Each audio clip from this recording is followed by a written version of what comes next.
Idea Shop 6 shows you how to outfit a full-on woodworking shop in 1 year by budgeting $150 every 2 weeks. That's 26 paychecks.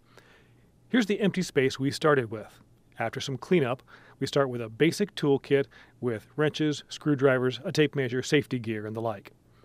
Then, with the first $150 budgeted from the first paycheck, buy a circular saw, some spring clamps, a sheet of plywood, and a sheet of foam insulation, and make these straight-line cutting guides by following the plan at woodmagazine.com/ideashop6. You'll have some money left over, so put that in a jar to start saving for bigger tool purchases. 2 weeks later, all of Paycheck 2 gets put in your savings jar. But build this handy crosscut jig that guides your circular saw when cutting lumber to length.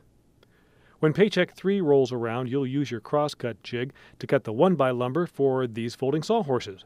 Buy a cordless drill driver for driving the screws to assemble the sawhorses. Then, with the fourth paycheck, add a few clamps, sanding drums for your drill, a set of drill and driver bits, and build a couple of jigs from scrap plywood to use with the drill. One is for sanding curves, the other for guiding the bit to drill perpendicular to a surface. There should be a bit of money left over, so again, put that in your bank.